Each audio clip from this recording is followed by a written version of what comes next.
Okay, friends, we're moving on now.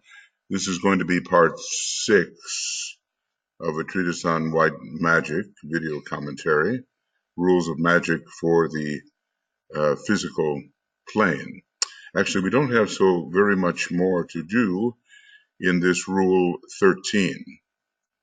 So we've been looking at the different ways that creative thinkers of various types of status perform their creative work. And we've seen that, in a human being, but also a solar logos and a solar angel. So basically, DK is giving us an exhortation here for salvaging the world. Basically, the spiritual hierarchy of our planet is committed to this, and he says, I here appeal to all who read these words to reconsecrate themselves and to recognize the opportunity they have of an united effort towards world usefulness. Now, just think, this was written some 85 or 90 years ago, and certainly with the kind of degeneration which is occurring at this time, and the reason it is occurring is because of the well, what can I say? It's happening because the Piscean energies are disintegrating, and those who are responding to those energies are responding in such a way that the overall effect is often more negative than it is positive. And yet we have not quite grasped the nature of the Aquarian energies, which have been with us now for a few hundred years. So we are living in a very stressful time of cross currents, and we have to realize that and commit ourselves to bringing the true Aquarian mode of living into expression. Sometimes one might despair looking at how things are going, but we have to see through the obvious difficulties of the moment towards something which is much better and on its way. So now here we are. It might be of use here, he says, as we move forward. It might be of use here to if I expressed quite simply the requirements needed to bring about the manifestation of individual spiritual purpose or of group spiritual purpose. This whole section, has been filled with requirements, and sometimes we might wonder whether we can, really live up to them. Let us hope that it becomes possible for all of us. So these can be summed up in 3 words: power, detachment, and non-criticism. I think we can, in some way, relate these to the 3 rays. Obviously, the first is power, and the detachment, so necessary for those on the second ray, suggests that that's what we're talking about here. The Buddha was a great one to teach detachment, and he was firmly on the second ray in the way that he was teaching at the time of his last embodiment. And then non-criticism. See, number 2 and number 3 really are the reverse of the tendencies of those upon these particular rays. The third ray is a highly critical ray, and that has to be suspended just the way the attachment of the second ray has to be suspended and turn into detachment, probably through a great outflow of love. Interesting that true love is detaching. And maybe true understanding, comprehension, is non-critical. Whoa. Okay.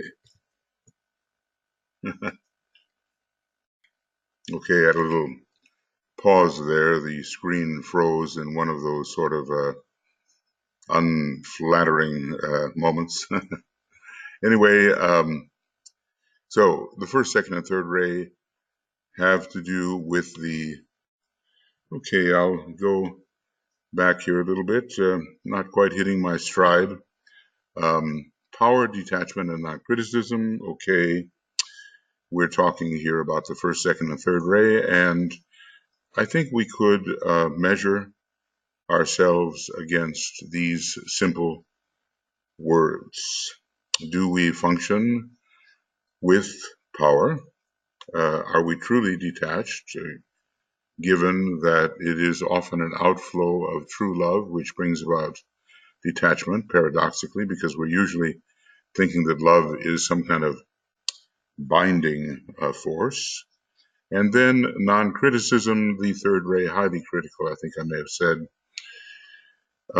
But when there is a deep comprehension or understanding and an understanding of relationships between all constituents in a field of perception, then maybe the criticism is reduced. DK tells us that when we have true understanding, our criticism will cease. So often simple words are used because of their everyday connotation, their true significance. When, I would often say here, so often when simple words, I won't go searching for that, but I want it to make sense. And there are errors, you know. So often when simple words are used, because of their everyday connotation, their true significance and esoteric value are lost. I think that's what is meant to be said. So let me give you a few thoughts. He says, anent each of these with application only to the creative work of white magic. So power, and I think, you know, in these days when will becomes more and more a factor which it is desirable to express in the right way, power is on our minds. Can we work with power and of the right kind? The group gathered around Hitler wanted to work with power, and they did for a while, and they had bypassed the love of the soul entirely. Each one of them was on the first ray in some way, as a sub-ray. I'm not sure whether that means they all had first ray souls or not. I think not, but the first ray was an important ray for them, and in this case, it abrogated their accessing of love wisdom, which must be combined with the first ray, lest it become really dangerous. So the power is dependent for expression upon two factors, singleness of purpose, lack of impediments. The single eye, you know, if thine eye be single, thy whole body shall be filled with light. And we well understand how purposes, our efforts can be divided if we have multiple purposes operating simultaneously, some of them going in directions which disturb each other. Okay, and lack of impediments. Power is dependent on these two things. Students would be amazed if they could see their motives as we see them, who guide on the subjective side of experience. Have you ever been accused of mixed motives and defended yourself that the accuser must be mistaken? I've had that experience. Mixed motive is universal.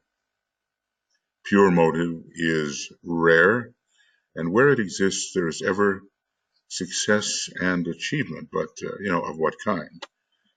That's the question. It isn't necessarily for the good, but there will be, in line with the intent at least, some kind of successful expression. the objective will be achieved. Such pure motive can be entirely selfish and personal, or unselfish and spiritual. Well, those are simple words that describe what selfishness and unselfishness are. Selfishness is personal, and unselfishness is spiritual, and in between, where aspirants are concerned, mixed in varying degree, according, however, to the purity of intent and the singleness of purpose, so will be the potency. I remember long ago sort of reading this section and finding it very important. The master of all the masters has said, "If thine eye be single, thy whole body shall be full of light." These words which he enunciated give us a principle underlying all the creative work, and we can link up the idea which he clothed in words with the symbol I have earlier described in this treatise, that sun-like eye with the beam looking down to the right and ending in a Maltese cross and a swastika with four different geometrical symbols at the bottom of the page. Right, okay. Power, light, vitality, and manifestation. Such is the true procedure. So we have to have, the power is one thing, we have to have light upon the result we intend. It has to be supported and made vibrant on the lower levels, and then it will externalize. Such is the true procedure. It will be obvious, therefore, that why the manifested unit, man, is urged to be vital in his search and to cultivate his aspiration. Without sufficient vitality, there will be no manifestation. One can sit around and desire that something might come through or manifest or appear, but without vitality of a certain kind, the magical manifestation will not occur, or even the more ordinary type of manifestation brought forward by human hands and feet. When that aspiration is strong enough, he is then urged to, so a vital search, right? And then aspiration, strong aspiration. When that aspiration is strong enough, he is then urged to achieve the capacity to, quote, hold his mind steady in the light, in this case, the light of the soul. And when he can do this, he will achieve power and possess that single eye, which will redound to the glory of the indwelling divinity. So these are, instead of moving from above to below, we here are moving towards the full expression of the eye of, let me just, okay, EOS, eye of the soul, or let's call it eye, oh goodness, I'm going to cancel that, and here we go, eye of Shiva, EOS. Okay, so, and the sun in that earlier symbol may represent that, the true power of the being involved. It works both ways. We vitally and with keen aspiration and in the light have to strive towards the root of power, and then from the root of power it becomes possible for the beam to go forth and the process of manifestation to be brought into motion, and then the manifestation occurs. Okay. the glory of the indwelling entity. This is the full expression of the, and we're calling it in this case, eye of Shiva, which is the third eye, and much power can be derived from the full functioning of this spot, which is neither dry nor wet, and upon which the magician must set his feet. Before, however, he has mastered this process of development, he may not be trusted with power. Okay, well, the masters have always these decisions to make, and if it seems at times that they are conservative in granting the permission to move ahead, or in giving the practical formulas which will make the work of their disciple manifestationally effective, it's only because they realize the dangers involved. Sometimes it's better to hold back and be assured. The power of Saturn comes in with that kind of response. It sometimes holds back in time and guarantees that all is in the proper condition so that the disciple can be trusted with power. So before he has mastered this process of a vital search, keen aspiration, a well-guided understanding, and finally an anchoring in the source of power, before he has mastered this, he may not be trusted with power. So the procedure is as follows. The individual aspirant begins to manifest somewhat sole purpose in his life on the physical plane, and maybe many of us can find ourselves just there. We are not yet, shall we say, manifesting completely and fully the purpose of the soul. He is transmuting desire into aspiration. He's elevating it, right? And that aspiration is vital and real. It is keen. It is one-pointed. It's Sagittarius is involved in this elevation. He is learning the meaning of light so that he knows where he's going with his aspiration. Just imagine aspiration for an improper objective, one that has nothing to do with any good possibility. No, we have to see within the light of the soul. When he has mastered the technique of meditation, and with this, certain schools in existence at present are concerned, he can then proceed to handle power, because he will have learned to function as a divine thinker. He is now cooperative and is in touch with divine purpose, even beyond the plan. He contacts purpose. So it's a lengthy process, but DK says this is the way it works. And maybe we can look at our own life and say, okay, this is the way it has been for me, even in this particular life. And that is assuming that we're not new to the path. I mean, I doubt that many who enter the work of Master DK and stick with it are new to the path, because it is a challenging work. And it finally, it is not suitable for those who are strictly on the path of probation and not on the path of discipleship. Okay, so this is how the process works. And what should we call it here? We say that this is the process which leads to the acquisition of power.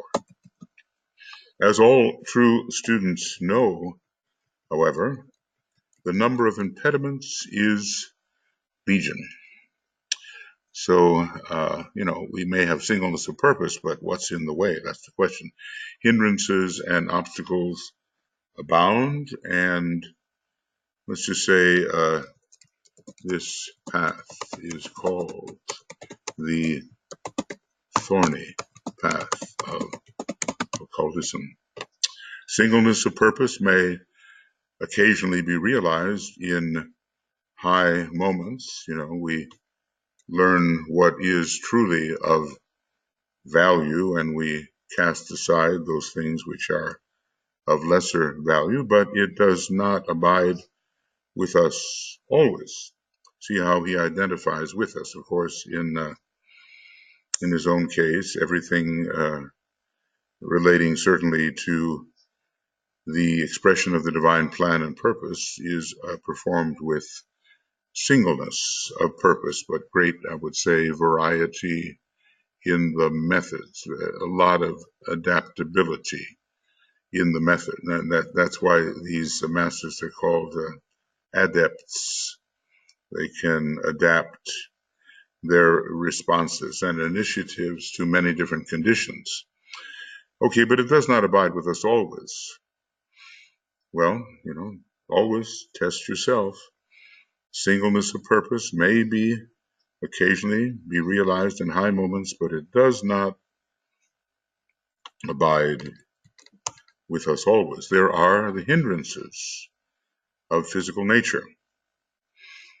The liabilities of the body and of the environment, of heredity, yes, because we pretty well get what we have prepared in previous lives, and environment, hindrances of environment, of character, which has to be reformulated, of time, of which there never seems to be enough until we really learn how to use it, time and conditions, of world karma, the obstacles that we cannot offset because they're just too big for us and they have to do with what the kingdoms of nature in their entirety are passing through at this time, and especially the human kingdom, as well as individual karma.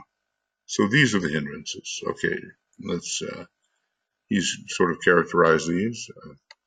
Let's see if I can do this, Hindrances, yes, okay, as well as the individual karma. Now, what has been in your way as you have struggled along the path? Where were the problems? What stopped you from accomplishing all that you might? Was the body weak or ill-suited? Was there some hereditary condition which required time and attention? Was your environment unsuitable? Perhaps the home environment, perhaps the neighborhood, whatever. Had you formed a good character, or were there still adjustments to be made before you could become, or I could become, a person of good character? Were there so many demands upon you that there was not insufficient time to study and meditate as you had hoped or thought necessary? And then, what was your country or your community going through? How did it involve you? And what kind of confrontations faced you as you struggled forward? A lot of these things, are weighed when you think about the new schools into which the students of the future will be entering to really deepen their occultism. A lot of this is weighed ahead of their admittance, and because those who admit the student will be gifted with powers to read the record in an accurate manner, they will know that they cannot take in a student who will be frustrated because of one of these factors and be unable to do the necessary work until all of the karma associated is fulfilled. What then, or what shall then be done? I have only one word to say to you, and that is, I love this, persist. When you're on the first ray, or when the sixth ray or second ray, well, maybe on any ray we might find it, but persistence is such a first-rate quality, a quality of the will, and so is it a quality of the sixth ray. And the second ray just works without let up or leeway. We are told persist. And what can you tell somebody who has not yet succeeded? Only that in time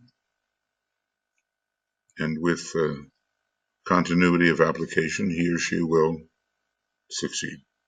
Failure never prevents success. It might even instruct about how better to achieve success after the failure is analyzed. Difficulties develop the strength of the soul. And, here we have Master Moria coming in, saying, one of his famous mantrams, obstacles are possibilities. And he wonders when finally we will get it, and finally realize that when we face an obstacle, our resources might be drawn upon in such a way as to produce new externalized capacities. And then we'll have a better access to those capacities and be able more quickly and accurately to meet the next related obstacle. The secret of success is ever to stand steady and be impersonal. I mean, this is like gold, what he's saying, if we believe it and can at least try to do it. Stand steady and be impersonal. The secret of success is ever to stand steady and to be impersonal. Well, visualize yourself doing that. Have you been under assault, under attack? Have circumstances been straightened around you? Has there been a tightening of circumstance so that a difficulty in one area or another of the body or the environment or the professional life or whatever has appeared? And could you then detach from this, or was there going to be a solar plexus reaction and ongoing loud complaint about the difficulties that you are encountering? After all, what are we? Impersonality is an interesting re-identification as something truer to our identity. It's a standing back from the person. It's a looking on from a certain altitude. That's a word he frequently uses. Looking on from a certain altitude on the person and trying to look at the bigger picture and how this particular difficulty and circumstance fit within it. But it is a disidentification and a re-identification, this factor of impersonality. It has nothing to do with being cold and kind of unreachable and non-responsive. It's not about that.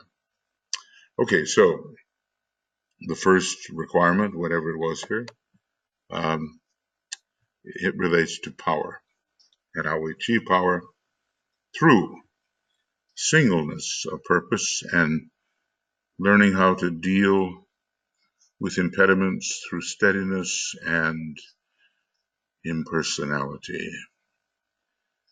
Well, these are words, but the next time a difficulty arises, will we remember this and work in this way?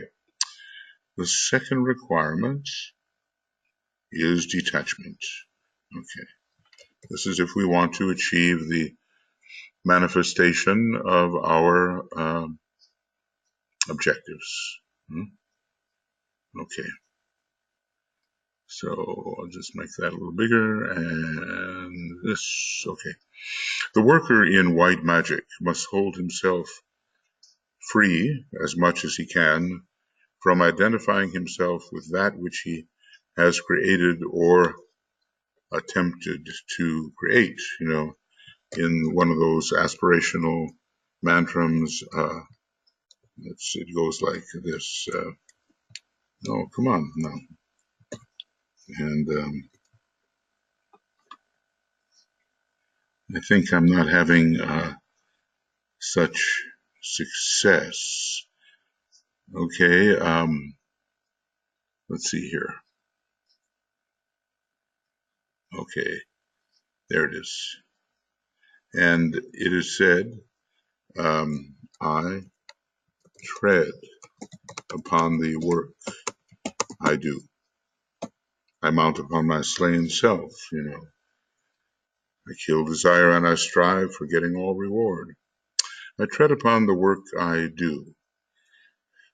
I'm always looking towards the I, whomever this is, always looking towards the next possibility of creating something that will be useful in the divine plan, and maybe other than giving a little critique to what has been done, do not burden myself with a constant reminder of how well I've done in this or that.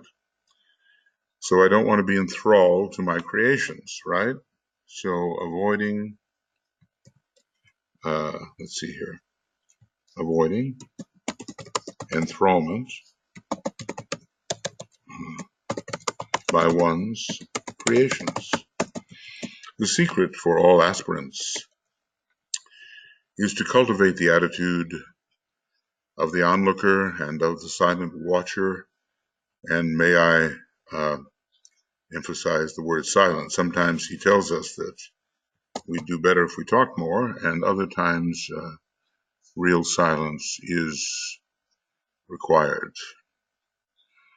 We are in many ways behind what we seem to be. We are behind and within and underlying and beneath what we seem to be.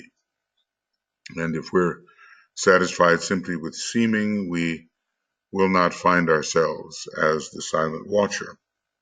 And we will not find our true identity, because there are all these series of silent watchers, and ultimately, at least as far as our process as a human being is concerned, ultimately we reach the monad as the silent watcher. Much true magical work comes to naught because of the failure of the worker and builder in matter to keep silent. I guess it's just filled with such sage advice. I'm sure we all know how we can disrupt our process by just talking too much, by premature speech and too much talk. He slays that which he has attempted to create.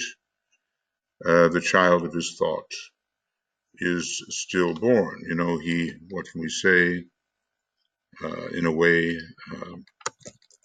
he robs the, quote, child of vitality, and he disperses his energies. All workers in the field of the world should recognize the need for silent detachment, and the work before every student who reads these instructions must consist in cultivating a detached attitude. Well, a detached attitude allows us to more fully be what we are behind the objective man. And we certainly must cease identifying with the objective man, the obvious man. It is a mental detachment which enables the thinker to dwell ever in the high and secret place, and from that center of peace, calmly and powerfully to carry out the work he has set before himself. So where do we dwell? Where do we dwell? In the high and secret place? What is our position? What is our position? Where are we right this very moment? Are we part of objectivity? Are we part of the obvious presentation of the senses, or are we dwelling in a high and secret place? Maybe we would have to say it first on the higher mental plane, in the place where the egoic lotus can be found, and there would be then calm and power to carry forth the work. So the worker here works in the world of men. He loves and comforts and serves. He pays no attention to his personality likes and dislikes, or to his prejudices and attachments. He stands as a rock of strength and as a strong hand in the dark to all whom he contacts. The cultivation of a detached attitude personally, and here's the balance, with the attached attitude spiritually, will cut at the very roots of a man's life, but it will render back 1,000-fold all that it cuts away. Well, this is advice that has been lived by the master who is offering it. It's a normal life. It's a life of sanctified normality, it might be said, but we pay no attention to the personality per se because we are dwelling in that high and secret place. And there are preferences, maybe some of them are help to sustain the vehicle, and are useful, but often it's just personal tradition. You like it this way or you don't like it this way. And you've made up your mind about certain things, and you always think that way about them. And you are attached to certain people and places and processes. But no, those things are not the object of attention. In fact, the strength is there, and the dark is everywhere, and we can help to lead people through their bewilderment if we cultivate the attitude that is here offered, the detached attitude personally, with the attached attitude spiritually. It's a bit like Alice Bailey saying, we have to learn to be personally impersonal and impersonally personal. I think that was one of the first lessons maybe we learned as we were becoming secretaries in the Arcane School. I'm remembering long ago, it was probably 50 years ago for me. The cultivation of a detached attitude personally, with an attached attitude spiritually. So where really do we focus our consciousness? This is the question, what is the elevation of our point of tension? And I think, I could put that down. What is the elevation or altitude of our point of tension? I think we know what we mean. If we're focused hypochondriacally in our physical body, not only will our health be bad, but we are focusing far lower than otherwise we could, and avoiding greater possibilities. Or maybe we're focused, the point of tension is found in the astral body for too long a time, or maybe it's in the mind, but then maybe it's in the higher mind. And that already will give us the opportunity to be as a soul. Much has been written anent attachment and the need to develop detachment. It's a finding of the true identity when one can be truly detached. May I beg all students in the urgency of the present situation, and it really is still urgent, to leave off reading and thinking about it aspirationally and to begin to practice it and to demonstrate it. I mean, you can become so filled with the words, even the great words of of a very wise master that you never put it into practice. That's always possible. And then occasionally DK will use the word beg, and you know he's really in earnest when he does. He's always in earnest, but it becomes urgent when he uses that word. We can't just forever, the glamour of aspiration is one that can satisfy many people and prevent them from actually accomplishing anything. And there is one of those veils of Maya on the etheric plane called the veil of aspiration. We don't want to have chaos and impulsion. We don't want to have distortion. We don't want to have separateness, the names of the other three veils. And we don't want to have just continuous aspiration without accomplishment. Okay. Non-criticism is the third requirement. Okay. So what have we got so far? Power and detachment. Okay. So let's just remind ourselves.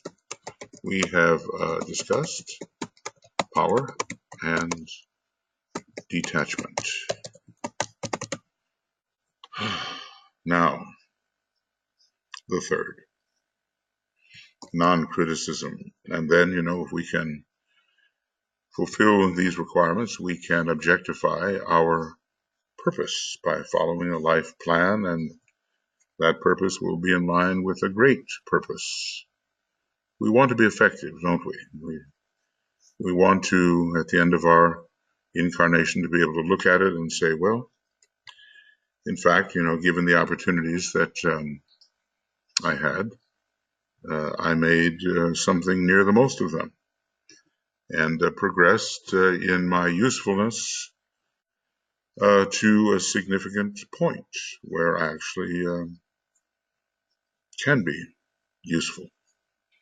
I'm recalling, maybe I've said before, but I had an interview with Mary Bailey long ago when I came into the Arcane School, and we were talking about a lot of things, but she came upon the opportunity to, I think she questioned my motive and wanted me to express it, and I talked about usefulness.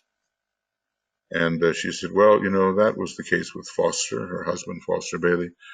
And she quoted him as saying, at least, maybe there's many things I'm not, but at least let me be useful. And if we look in the larger sense at what has to be accomplished, does our usefulness come home to us? And do we recognize that we have been useful? Well, non-criticism here is the third requirement. What shall I say about that, he says. Why is it regarded as so essential a requirement? Because criticism, and this is analysis and consequently separativeness, it's kind of a third ray, fifth ray approach. This is not necessarily analysis within the field of synthesis, which the master can wield for the clarification of our understanding. This is just taking it all apart, and taking the individual that we are focused upon apart as well, and not to the benefit of that individual. Because criticism, analysis, and consequently separativeness is the outstanding characteristic of the mental types and also of all coordinated personalities. So I'm sure a lot of us are falling into that particular trap, I think so. And we have to be very wary, because it just seems to be a way we operate. Those who are working with the Tibetan, or at least studying intensively his material, are often accused by others of being too mental and too critical. Okay. Right. All right. because criticism is a potent factor in swinging mental and emotional substance into activity, and so making strong impress upon the brain cells and working out into words. I think we see a kind of destructive activity shaping up here, because in a sudden burst of critical thought, the entire personality can be galvanized into a potent coordination, but of a wrong kind and with disastrous results, we might say needlessly destructive. Needlessly destructive. I'm just trying to get all this to look blue. Yeah. Because criticism, being a faculty of the lower mind, can hurt and wound, and no man can proceed upon the way as long as wounds are made and pain is knowingly given. Well, maybe some of us give pain.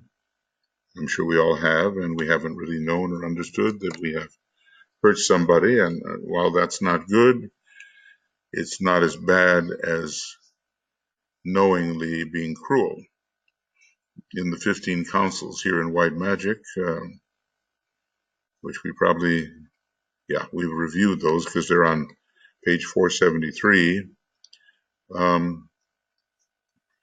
Those counsels tell us that the cruel thought will rebound against us. It will destroy the one who feels its effect, and also will undermine our own progress and act as an impediment. So why should we block our own way with such creations as cruel thoughts? Because the work of white magic and the carrying out of hierarchical purpose meets with basic hindrances in the relations existing between its workers and disciples. The rules may be clear about what we could and should do, but we obstruct our way through wrong human relations and the inharmony that is resulting from such relations. In the pressure of the present opportunity, there is no time for criticism to exist between workers. They hinder each other and they hinder the work. Well, look, you can't deny the power of what is here said. You can't deny it. And can you, believe it and function accordingly? I'll tell you, in my life, I have not succeeded as I should have. I certainly see that. Why? Well, the skandhas of the past, they are powerful and they are momentum built up from past habits, and they just keep rolling along into the future. And there has to be a very deliberate effort to stop that momentum. We have to take it really seriously, this loving kindness. I think that's what the word Maitreya means, loving kindness. We really have to take it seriously, and we will have enemies, or those who, in terms of force, seem to choose the side of selfishness when we are trying to choose the side of altruism, but we cannot allow hatred and repulsion to arise, the very things the opposite side is using. So we have to still more fully affirm the good. Well, nobody can tell another person really how to live and tell them so that it happens immediately. Every one of us, as an aspirant and disciple, must work this out for himself. What does he call criticism? That dire creator of misery. Somewhere he says that, and If that doesn't arrest us in our tracks, criticism is that dire creator of misery. If that doesn't arrest us in our tracks, I just don't know what will. I find it, a very arresting phrase, very arresting.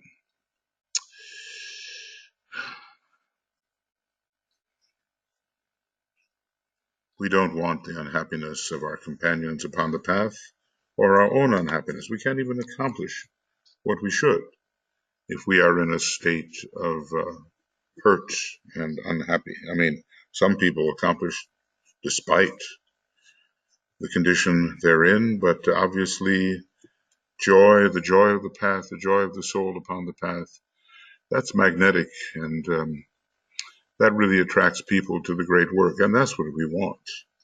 We don't want to be undone by our own attitudes and the attitudes of others.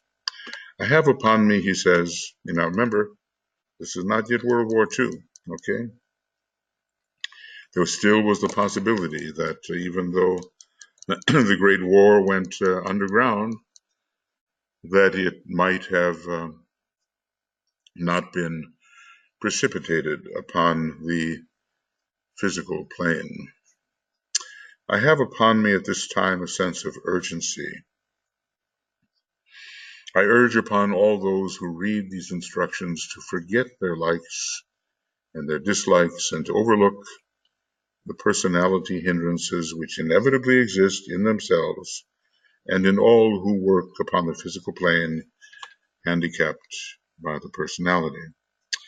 We really have to put first things first, and when our sense of priorities is correct, then the output of our work is far more useful and potent. This is the glamour of sentiment, It's one of the major eliminations that we have to undertake before being able to fulfill that powerful Rule 11 for disciples and initiates, basically group rules.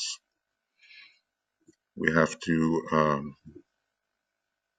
pass by the glamour of liking and disliking, this glamour of sentiment. It's a kama-manasic approach, and we cannot forever be caught in kama-manas. I urge upon all workers the remembrance that the day of opportunity is with us and that it has its term. Well, maybe now looking here from the 21st century and seeing so much unkindness wielded in the action and speech of people in power, you wonder, has that term come?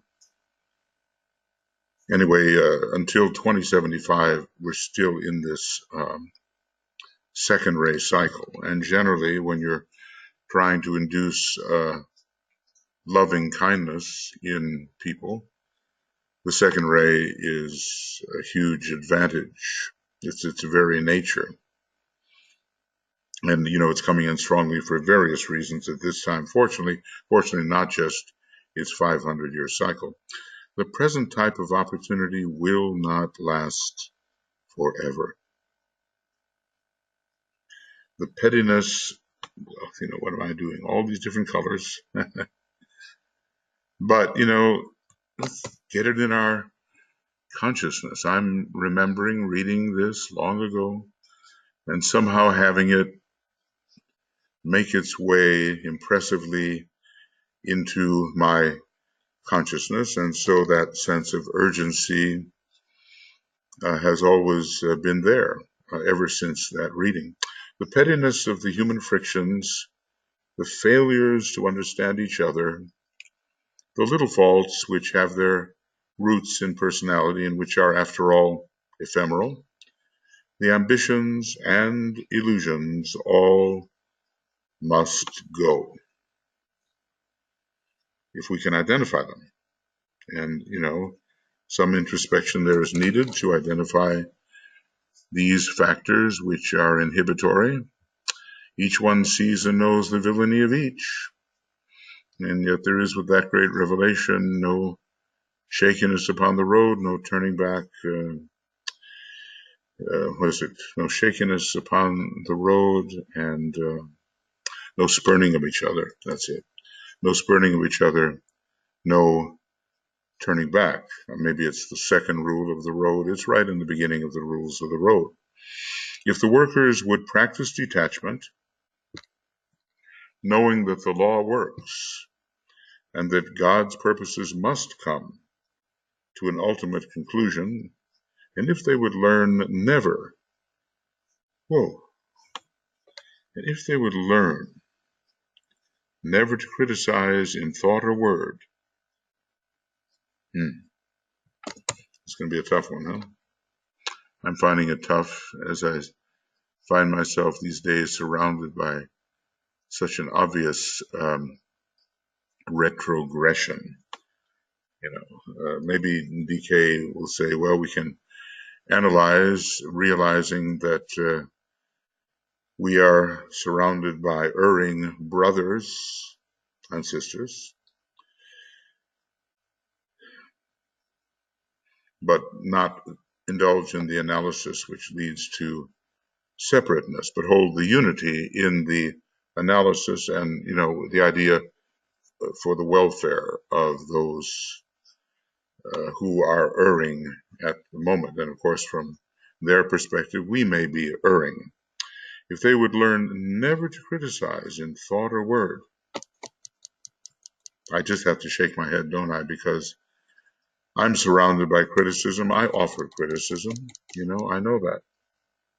And maybe all of us, if we are honest when it comes to looking at those of whose methods we disapprove because we think they move backwards and sacrifice spiritual values for the sake of lesser values, maybe we will recognize that somehow we just don't approve.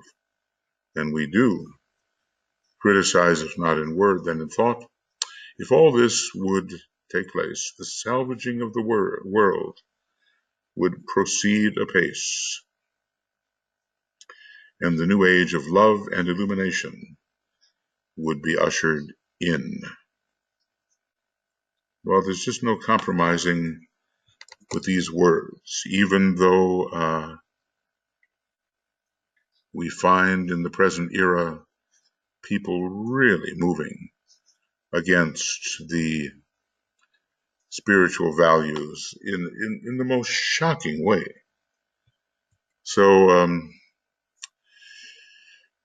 it will cause us some moments of contemplation, never to criticize in thought or word. What can we do then? We have to contribute to the correction of those things that are destroying people's lives and destroying society. But maybe there's an impersonal way to do that with no hate. DK was talking about the contrast between World War I and maybe, I don't know, some of World War II. And he said, well, there had been an improvement because there was less hate than there was in the First World War. Of course, there was abundant hate of certain groups by the Axis powers, they considering their racial superiority. The Germans thought they were racially superior, the Japanese racially superior also. I don't know about the attitude of the Italian fascists. There was hate, but there must have been an extreme amount of it in the First World War, which I think was entered very naively. Well, this is amazing stuff, and it's straight to the point. Act correctly now, take advantage of your opportunity. It won't last forever. and curtail the tendency to criticize, to tear apart, to tear down others who have a different perspective, which you think is a really terrible thing, as they might think of yours. So all of this has to be practiced. And I think above all, in this material, he's saying, hey, practice this. Don't just read about it. Well, normally I would keep going, but we're about ready to start a new chapter. And I think the best policy here, since we're somewhere near an hour, the best policy would be 561 and 563 would be to start another one. So this will be number 6, and from 557, this is just an hour program roughly, to 563, and it is 13.3 in one part. And beginning here at 5, it's going to be our 7th program, some of them 3 hours, some of them 2 hours, occasionally like this, a 1-hour program. Racing against the clock, I guess. And this is going to be Rule 14.1. We only have 2 more rules, but a fair bit, we have some 70 pages in the document itself. So that's a ways to go, and maybe 100 pages in the book. So 14.1. Matter of fact, I kind of wonder, and I'll take a little look.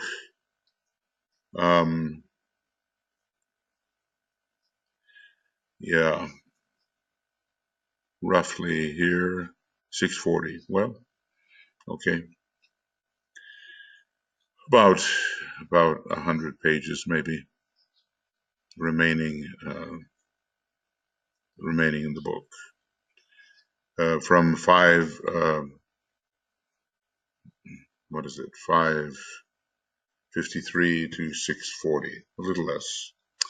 All right, friends, so that'll be it for this one, and I'll convert it and send it to you and begin on Rule 14 and then 15, and hopefully before I reach the United States, I'll be able to send this to you, and some quite intensive study of all this can be precipitated, as long as that word is right in front of me. Okay, so lots of love, many blessings, study hard, my closing mantra so often, and we'll see you soon.